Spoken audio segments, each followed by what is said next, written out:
প্রচন্ড গরমে নাভিশ্বাস নেমে এসেছে জনসাধারণের মধ্যে। অর্থাৎ আপনারা দেখতে পাচ্ছেন এখন দুপুরবেলা যানবাহনের আনাগোনা খুবই কম। সেই সাথে প্রচন্ড যে রোদ, সেটা আসলে একটা বাড়তি বিড়ম্বনার শিকার হচ্ছেন যারা আসলে ঈদের পর যারা ছুটিতে এসেছিলেন এবং বেড়াতে এসেছেন তাদের জন্য। অর্থাৎ আমি এখন অবস্থান করছি বড়লেখা বাজারে। এখানে দেখতে পাচ্ছেন প্রচন্ড রোদে আসলে আশপাশে কোথাও কিছু দেখা যাচ্ছে না। সেই সাথে প্রথম কথা বলে রাখি, আজকের সর্বোচ্চ তাপমাত্রা হচ্ছে 36 ডিগ্রি সেলসিয়াস এবং সর্বনিম্ন রেকর্ড করা হয়তো 26 ডিগ্রি সেলসিয়াস। বর্তমান এই মুহূর্তে আসলে তাপমাত্রা আছে 35 ডিগ্রি সেলসিয়াস। অর্থাৎ আবহাওয়া অধিদপ্তরের পূর্বাভাস অনুযায়ী আগামী বৃহস্পতিবার পর্যন্ত অর্থাৎ তাপমাত্রা আসলে ক্রমবর্ধমানে বৃদ্ধি পেতে থাকবে। এর ফলে স্বাভাবিকভাবে যে জনজীবনের যে ব্যাঘাত, সেটা আসলে ঘটতেই থাকবে। সো যে বিষয়টা আসলে আমাদের সবাইকে জানাতে চাচ্ছি, তো আপনারা সবাই আসলে একটু নিরাপদে থাকবেন, যেহেতু প্রচন্ড গরম এখন এসেছে।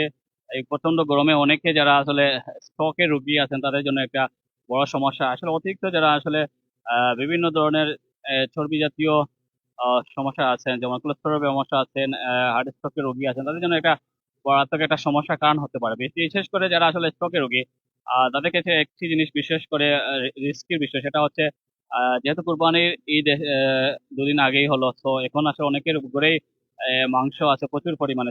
এই সুযোগে যদি আপনারা অতিরিক্ত পরিমাণে কুরবানির মাংস খান, তাহলে আপনাদের মধ্যে যে আহ, যে জিনিসটা তৈরি হবে সেটা হয়তো ঝুঁকি, সেটা স্ট্রোকের ঝুঁকি তৈরি হবে।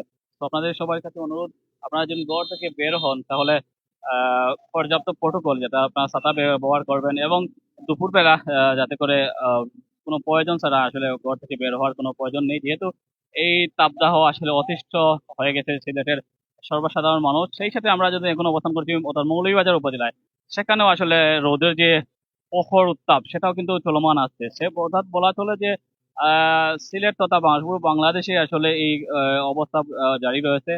তো সর্বশেষ যে বিষয়, অর্থাৎ গতকালকে যে বিশেষ করে আমি যেহেতু বাড়ি আমার গোলাপগঞ্জে, তো গোলাপগঞ্জে গত রাতে যে প্রচুর পরিমাণে গরম দেখা দিয়েছিল, সেরপরে অতিষ্ঠ হয়েছিল অনেকের আসলে ঘুমের যে ব্যাঘাত ঘটেছিল, সেই সাথে ইলেকট্রিসিটি যে প্রবলেম, অর্থাৎ লোডশেডিং এর সমস্যা, সেটা প্রকট আকার ধারণ করেছে। তো অপরপরি বলা চলে যে ঈদ পরবর্তীতে যে মানুষজন আসলে ঘুরে বেড়াবে দেশের এক প্রান্ত থেকে অন্য প্রান্তনে, সেটা আসলে অনেকটা ব্যাঘাত বা এটার কর্মসূচির মধ্যে একটা হানা দিয়েছে। অর্থাৎ প্রচন্ড রোদ। আপনারা জানেন গত ঈদের কিছুদিন আগে যে টানা বর্ষণ হয়েছিল, তারপরে একটা ধারণা করা হচ্ছিল বা পূর্বাভাস অনুযায়ী যে প্রচন্ড বৃষ্টির পর একটা প্রখর রৌদ্র নেমে আসবে। তার ফলশ্রুতিতে আজকে দেখতে পাচ্ছেন প্রচন্ড রৌদ্র নেমে আসছে। অর্থাৎ কোথাও থেকে আসলে খালি চোখে তাকিয়ে থাকা, কিছুক্ষণ রোদে অবস্থান করে থাকা আসলে মহা মুসিবতের কারণ হয়ে দাঁড়িয়েছে। এর ফলে দেখতে পাচ্ছেন আপনারা রাস্তায় যানবাহনের আনাগোনা খুবই কম। অর্থাৎ বলা চলে যে অনেকেই আসলে জানেন, যেহেতু প্রচন্ড গরম, ঘরে বাহিরে সব জায়গায় আসলে যে অশান্তি, সেটা আসলে ক্রমবর্ধমান বিরাজ করতে আছে। বিদায় এই ব্যস্ত নগরী অর্থাৎ বড়লেখা বাজারে শুনশান নীরবতা চলে এসেছে এই মধ্য দুপুর বেলায়। যদিও এখানে জামাতে ইসলামের একটা বড় ধরনের প্রোগ্রাম আছে, তো এখানে কিছুক্ষণ আগে একটা জমজমাট অবস্থা ছিল, কিন্তু একটু পরেই যেহেতু আবার আরেকটি প্রোগ্রাম শুরু হবে 4টার দিকে, তো এই সময় আমরা আসলে লাইভে যুক্ত থাকবো প্রাইম সিলে থেকে। আপনাদেরকে অসংখ্য অনুরোধ রইল, আপনারা যারা এইসব জামাতের আমির ডক্টর শফিকুর রহমান উনি প্রধান হিসেবে আছেন, সেই সাথে আছেন মোহাম্মদ সেলিম উদ্দিন সিলেট আসনের এমপি পদপ্রার্থী, সেই সাথে আছেন অ্যাডভোকেট এহসান আহমদ জুবায়ের ভাই, অর্থাৎ অ্যাডভোকেট সিলেট সম্ভবত উনি 2 আসনে আছেন। তো সবাইকে অনুরোধ রইল, আপনারা লাইভে যুক্ত থাকবেন। আর এখন সর্বশেষ যে জিনিসটা, অর্থাৎ তাপদাহের পরিমাণ যেহেতু তত সময় জাতীয় অর্থাৎ বাড়ছে, এই মুহূর্তে আমি আমার মোবাইলে যেটা দেখাচ্ছি, সেটা হচ্ছে 35 ডিগ্রি সেলসিয়াস। অর্থাৎ সেটা আসলে আগামী বৃহস্পতিবার পর্যন্ত অব্যাহত থাকবে। অনেকেই আসলে এসেছেন, ঘর থেকে বেরিয়েছেন জরুরি কাজে, তো তারা আসলে একটা বাড়তি ভোগান্তির মধ্যে পড়েছেন। সেই সাথে যেটা বলা চলে যে গরমে জনিত যে সকল রোগ, বিশেষ করে অনেকে হাই প্রেশার থাকে, সেটা আসলে বেড়ে যায়। কোলেস্টেরলের যারা রোগী আছেন তাদের জন্য আসলে একটা মহা বিপদ। অর্থাৎ সবকিছু বলিয়ে বলা চলে যে একটা যারা আসলে ভালনারেবল পিপল, তাদের জন্য একটা মহা মুসিবতের কারণ হয়ে দাঁড়িয়েছে এই অতিবৃষ্টি। অর্থাৎ বলা চলে যে আকাশ পুরোটাই পরিষ্কার, আকাশের রোদ এর তীব্রতা এতই বেশি, এতই প্রখরতা যে পুরোটা যেন মনে হচ্ছে পুড়িয়ে দিবে, সারকার করিয়ে দিবে, জ্বালিয়ে দিবে।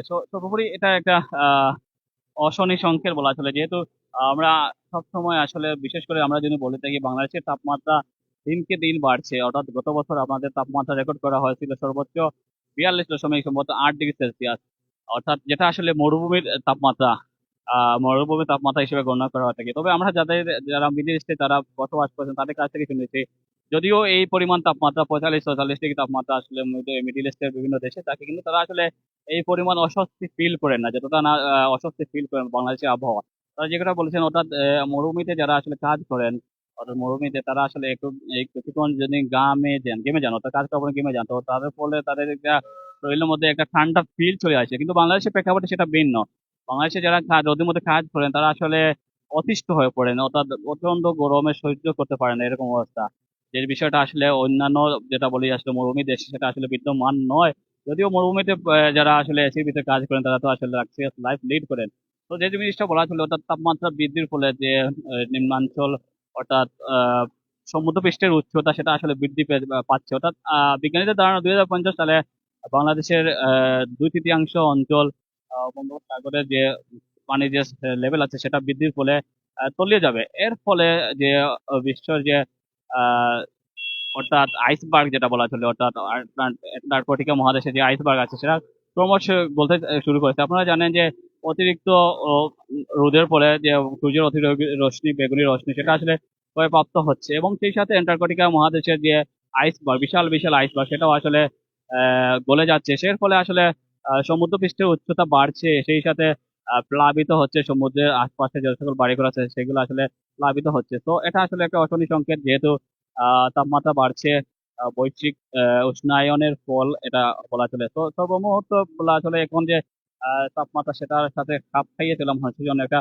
অসম্ভব হয়ে পড়েছে। তারপরেও আসলে মানুষজন কাজের তাগিদে বের হয়েছেন, অনেকে অনেক জায়গায় বের হয়েছেন। কেউ কেউ ঈদের বেড়ানোর জন্য পরিবারের সাথে বের হয়েছেন। তবে সেটা সংখ্যাটা আসলে খুবই কম, যেহেতু আপনারা দেখতে পাচ্ছেন রাস্তাঘাটে যানবাহনের সংখ্যা তুলনামূলকভাবে কম বিদায়ের কারণে এই বিষয়টা আমরা সহজে উপলব্ধি করতে পারছি। তো আশা করতেছি যদি বিকেল বেলা, অর্থাৎ এই তাপদাহ কমে যায়, তো সেটি সিলেটের, বিশেষ করে আমরা যেহেতু মৌলভীবাজার জেলায় অবস্থান করছি, সেখানে তো জুরি স্পট আছে, সেই সাথে মাধবকুণ্ড লেক আছে। সর্বোপরি যে এইসব সব স্পট গুলো আছে সেগুলোতে মানুষের ভিড় জমবে। সেই সাথে সিলেটের বিভিন্ন পয়েন্ট মধ্যে বলে জাফলং, বিছনাকান্দি, সেই সব স্পট মানুষের দল নামবে।